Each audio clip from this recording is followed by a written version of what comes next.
While I've been a mod for the Fire Emblem musician community Discord, I've encountered a few people who've said that they struggle to give feedback.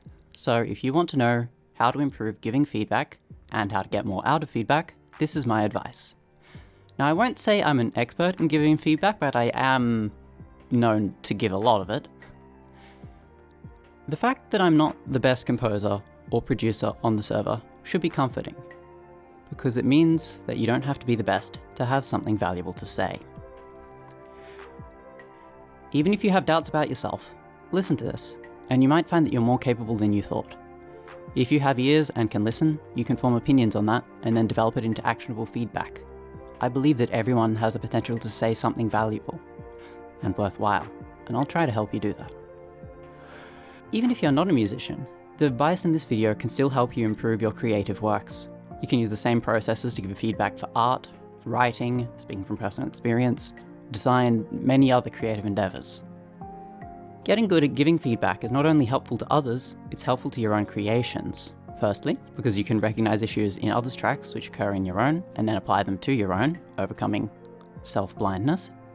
You can learn how to get more out of feedback that you receive, more on that later. Giving feedback also helps you learn how to ask for feedback and solve your own problems in the process, more on that later as well. Giving feedback helps foster community and reciprocity, which is always a plus. This is the first video I'm making on this, describing the basics of what makes great feedback and how to develop it. In the next video, I'll build on these ideas and explain how you can get more out of feedback, how you can give feedback to people better than you, how to not offend people you're giving feedback to, and what to do when you don't know what to say. Before we dive in, it's disclaimers. Firstly, context matters. Don't just give unsolicited feedback to people. That's kind of rude, especially if it's public. The context I'm talking about mostly is in the project feedback or general works in progress channels of our server, which is where people literally ask for feedback. If you're wanting to give feedback to someone which isn't designated for it, then just ask politely, privately if possible. And if they say no or don't respond, then just leave it at that. Another disclaimer, this advice is from my personal experience. I'm not a researcher on this or a guru, but in the past I have given feedback to people that I consider more skilled than I am, yet sometimes they've changed their work in progress in a way that lines up with that feedback, and I'd like to think that it helps. From my experience, great feedback generally involves a diagnosis and a proposed solution, and both the diagnosis and proposed solution are specific, well explained, as in the reason why, and actionable. To explain the specific, well explained and actionable part, I'll elaborate. Specific is, well, when it's precise, when the advice is pinpointing precise aspect that you're commenting on, and when the solution is a specific action, rather than just a vague one. Actionable means it's a concrete set of actions that the person receiving the feedback could follow, rather than a vague, you could work on that part. Specify how they could work on it, what they could do practically. Being well explained is when the feedback justifies why you think they should do it. It's the, you should do X because Y, though usually less commanding. It's sometimes implicit, but implied by the structure. And it shows your logical progression from, often including, your perceptions to your proposed solution. Even if you don't have a specific solution, it can still be well explained by including what your perceptions are and what you think could be done. It justifies why you're talking about it at least. It's useful for your feedback to be well explained because it means that if the person receiving the feedback disagrees with your analysis, it makes it easier for them to diverge from your feedback, because they can jump off at any point, and it helps them arrive at the piece they want faster. This is important. You don't need to start with great feedback. And feedback doesn't need to be great to be useful. You don't need to have all of those elements. And if you're worried that you can't think of specific feedback, then don't worry. You can develop your feedback from your perceptions to being closer to being specific, well-explained, and actionable. Since this was a dense theory-like way of explaining it, I'll expand on this by using an example, and I'll try to demonstrate how you can start with your initial perception and flesh it out into actionable, specific feedback. Here's a hypothetical scenario. Someone makes a 4-minute arrangement which has the same drum loop for the entire 4-minute track. My initial impression, or my perception, is that the drum loop gets stale or grating over time. Here's the feedback that I might give. The drums get somewhat stale around the third section. Maybe consider changing up the pattern for the third section. maybe make them half speed for a section or two. Let's explore why I think this is a decent example of the things I mentioned above. Firstly, I mentioned that great advice usually has a diagnosis and proposed solution. This example has both. Here the diagnosis is, the drums get somewhat stale around the third section. The solution is, maybe consider changing up the pattern for a third section. And then gets more specific with, maybe make them half speed for a section or two. Side note, I do say diagnosis, which implies that something's wrong, but that's not always the case. Feedback isn't limited to eliminating bad things. It can also try to improve things which are already fine. Sometimes it's a case of, it sounds fine now, but I think it would sound better if you did this. Like, I think this section could benefit with more reverb, or maybe EQ this instrument like this, or maybe try out a counter melody here. Back to the example. While this example is pretty strictly structured, it doesn't have to be, but I just wanted to point out that it contains both a diagnosis and a proposed solution, or what you think the problem or area to improve is, and what you might do about it. If you include both, you'll probably be fine. Let's get into the aspects which make the example interesting to examine, and then how I would have developed that basic perception into this feedback. The reason for why specific advice is useful differs depending on which part of the advice you're talking about. Feedback can be specific in several different ways, each with their own usefulness, but generally it's because it brings clarity to what you think the issue is, what you think causes the issue, and what precisely to do about it. The example we're using is specific in a few different ways. It's specific in the topic, the drum pattern, or specifically that the drum pattern gets stale, the aspect of the topic. It is specific in the location, the third section. It is specific in the proposed solution and is actionable, to change up the drums, in the third section. Both the what and the where are specific. First of all, the example is specific in how it's specifying the topic, the drum pattern, and more specifically, the repetitiveness of the drum pattern. Narrowing down the boundaries that way makes it much easier to know what aspect you're talking about and what precisely to change. When it's just a part of an element, like the repetitiveness of the drums, that's what I refer to as an aspect. Narrowing down like that helps make it more manageable. So, that's all well and good, but what would feedback look like if it's not specific when it comes to the topic? For example's sake, I'm reacting to the same composition as before, but I can't quite narrow down the topic. Then my starting point would be, it feels quite samey, or it feels quite repetitive. Here's where what I said earlier comes into play. While specific advice is great, partly because it narrows down the scope and makes it easier to operate on, even vague impressions can still be useful. If someone received that feedback of, it feels repetitive, then they'd think, why is it repetitive? What about it makes it feel repetitive the most? The drums, maybe? Okay. Where do they start to feel repetitive? Like they've overstayed their welcome? Around the third section. So I should change up the drums at the third section or before. You see what I did there? They asked some questions to narrow it down, mostly the why questions, to flesh out the vague topic into something more specific, to a specific aspect. You can do the same thing when you're giving feedback too, or at least attempt to. But even if you don't succeed in doing that as the feedback giver, it might still be possible for the receiver to still use your vague feelings of, it feels a bit samey at that point, as an indication that something's wrong, and as a flag for the general area to start investigating. So if you struggle to convert your vague impressions into a specific aspect, ask yourself questions like, why do I feel that way?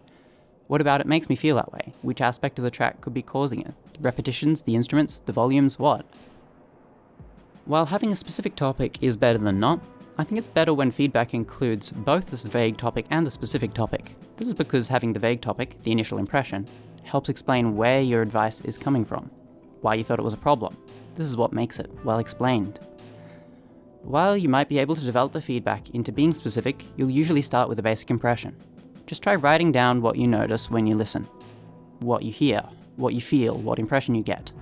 Things like, I think it starts to get repetitive here, or it feels a bit too low energy in this section, or just feels a bit busy, or it feels a bit empty, or many other impressions that you can then develop something from. Then you might make some suggestions based on those impressions.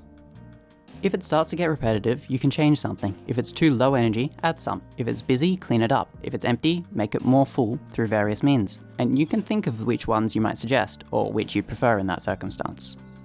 This is a good time to bring out why it's useful for things to be well explained. It's useful to have both the initial impression and the conclusion you drew from it, because maybe the composer agrees with your initial impression, that the song gets repetitive, but they disagree with your conclusion. Maybe they think that the drums are fine, but a different aspect needs to change at that section instead. Or maybe they change the drums there, but make them double time instead to increase energy. That's great, and while they can potentially figure that out themselves, they will figure it out faster if you show where your reasoning is coming from, because they can branch off where their opinion diverges from your logic. Being well explained is useful because they can diverge from your logic at any given point, since you've laid it all out. They can diverge at the initial impression that repetitive drums are bad, or that the drums are the culprit. They can diverge at how to change it, maybe they go double time. They can diverge at where to change it, maybe they change it at the second or fourth section. Or all the above. But it does help them to figure out where to diverge, and what they can do about it. Making sure that you show your reasoning like that is also important when you remember that feedback isn't just for fixing mistakes, it's also for being constructive, and can be a matter of personal taste. Maybe you think that this section would sound better with more reverb.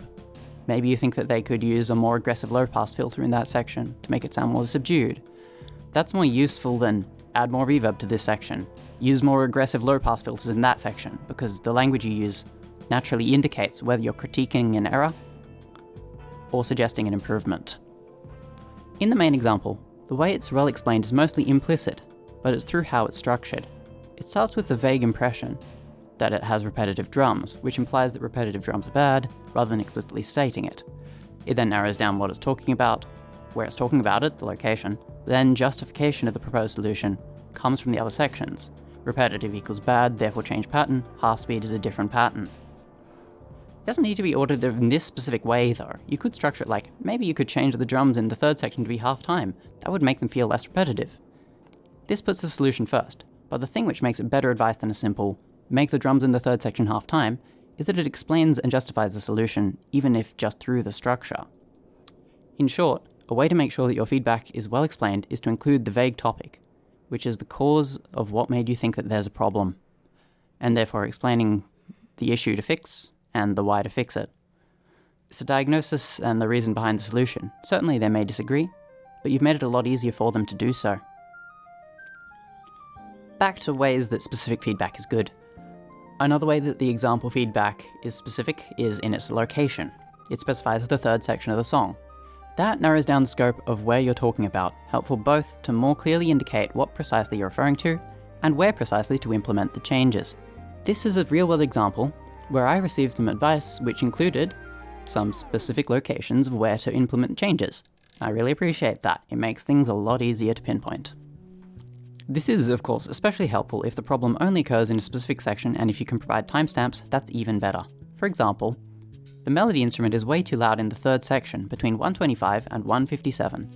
The person receiving the feedback might still decide to change the drums from the second or fourth section, but the feedback still highlights to them that it becomes stale, at least for you, and that gives them a rough gauge, or starting block of where to change it.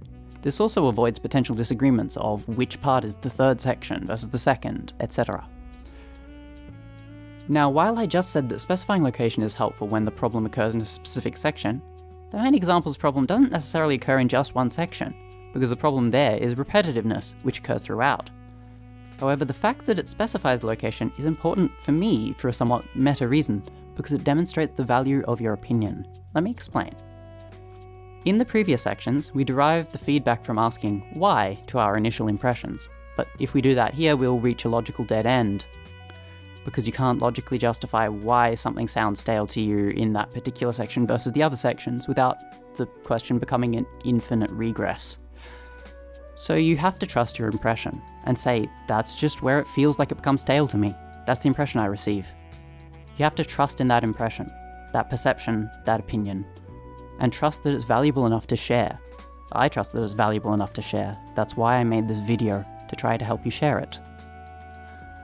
But while trust in your perceptions can be a stopping point to your logic, you can still develop your impressions into more actionable advice, partly by considering location. If you start from the impressions of the drums become stale, then you can ask, where do they start to become stale? The answer to that will be your impression, which you'll have to trust. Trust your feelings, you know them to be true. Moving on, another major way that this feedback is specific is that it's presented with a specific actionable solution. The feedback suggests what to do to remedy the problem, to change up the drums. As said just before, it suggests where to do that, third section. And it provides a specific way to do it, a method to follow, to make the drums half speed for a section or two. The fact that it has specific steps that you can take is what makes it actionable, and especially useful because change up the drums to be half speed for that section is a course of action that almost anyone can understand and do. The advantage of it being specific is that if they agree with your analysis, they can just try it out, since you gave them a method already. It could be a solution they end up using, either because they agree with your feedback, or because they're stuck for ideas and want something to try, and that's where actionable feedback becomes especially useful. But even if they don't follow your solution exactly, it's still helpful for you to say it, because it's a starting block for them to experiment with. If you struggle to figure out what solutions we recommend for the problems you identify, then a helpful tip to remember is that a lot of problems imply their own solutions. The drum pattern's wearing out, change it, find out where. The instrument's too harsh or competes with other instruments in the same frequencies, EQ. The instrument's too loud or too quiet, lower or raise the volume, respectively. It's not lo-fi enough, vinyl crackle and low pass. Okay, that problem isn't actually implying its own solution, but seriously, this works 95% of the time. So being specific sounds great, but what if you can't manage to iron out your impressions into being specific, actionable advice? Are they just worthless opinions? No. We've already discussed the use of the vague topic to better explain your feedback. And generally, feedback is better when it's supplemented by your, sometimes vague, impressions. Actionable advice is great when you agree with it. But if you don't, then it's not very useful. And that's why making sure it's well explained, or at least contains the impressions that you get. It helps the person receiving the feedback understand where you're coming from. And then they might try to develop their own solutions to those problems if they agree that those are indeed problems.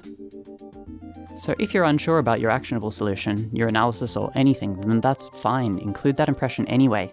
Sometimes a half-formed idea can be better than no idea at all. You might be feeling something like, the drums feel stale, as in this example, but it could be something like, this instrument feels harsh here, this piece feels busy here, it feels too solemn, or any impression. Of course, when you aren't sure, try to flag in your feedback that you're unsure, that it's your best guess, that you're not speaking authoritatively. Maybe you might say something like, I'm not exactly sure how to fix this issue, maybe try doing X, that might deal with Y problem. You don't always need to have a potential remedy because you won't always know what to do. Sometimes it's useful if you just highlight a problem even if you don't know how to fix it. Like, this instrument sounds too harsh, maybe it needs EQ, maybe it has distortion which needs toning down, maybe it's too loud. You don't know all the behind the scenes info that the composer does, but the composer may have become too accustomed to hearing the things in the state that they're already in, so your perspective reminds them that, oh yeah, that's a problem, I need to fix that. So a quick review of how each of these categories can be useful. The specific topic or diagnosis is great. Even if the diagnosis is incorrect, it can point towards a problem which is adjacent to the topic you've identified. The vague topic, like the moods or impressions, are also useful, almost as useful as the specific topic. It reveals what caused you to perceive a problem, giving them an idea of what to work on even if they don't agree with your analysis of the problem. Pairing the vague topic and the specific topic is what helps feedback be well explained. Specific solutions are great. They build on the diagnosis, and they can either provide a specific course of action if you agree with them, or something to try first if you're less sure. In a phrase, it's actionable advice. A vague solution isn't as useful as a specific solution, but they aren't useless. They still contain your best guesses, and can give the arranger some clues on how to best resolve it, even if you don't see the solution yet. This can be especially true if they're a better producer than you. They might be better, but they probably have ear fatigue. So having a fresh pair of ears giving them even vague solutions helps alert them to the problem, and might help them to be able to figure out what to do from there. Without the vague impressions, then the specific is just a list of commands, usually not always helpful to learn from. But there is a caveat to that. If the issue is just a straight up error, like a grammatical mistake or a spelling mistake, then yeah, the best feedback is fix it, which is most succinctly delivered in commands, making it nice, clean, hyper-specific feedback.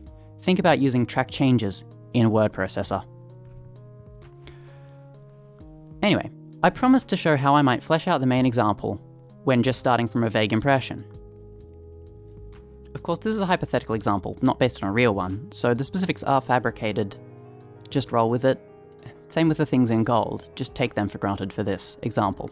Even though this process looks like a lot of work, it's something that I tend to do more subconsciously. This is just drawing it out consciously, which you can do if you get stuck, but if you use it actively, it'll become quicker and subconscious as you get used to it. In other words, this process is a lot more natural than laying it out like this makes it sound.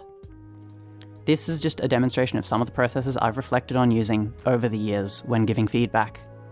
First impression, the drums suck. So first off, saying that directly is 1, mean, and 2, not very helpful. But that doesn't make you a bad person for having that thought. So instead, use that thought. So, the drums suck. Okay, what about them sucks? It's more like after a certain point, they start to get grating and stale. Firstly, stale is a good descriptor. That's a lot kinder than they suck. We'll potentially use that in the feedback when we create it. So, back to the point of they get grating after a certain point. Where is that point? Where do they wear out their welcome? Okay, so where does it start to wear out? Around the third section. Just take this one for granted. Trust your opinion, unless on reflection that opinion changes. Then update the opinion and use that instead. So, trust that opinion. The third section. The problem, it's stale, implies its own solution. Change the pattern. Great.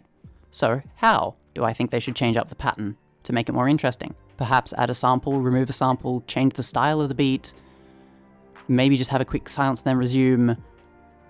What do I think? I think playing half-time to reduce the tension for that section could be good. That's just what comes to mind in my scenario, just the feeling I get. Cool, let's roll with that. So the analysis is, the drums become stale around the third section, and I think they could change it up there. Maybe by playing half-time. So I say that. That's phrased a lot kinder than, the drums suck, and also a lot more helpful.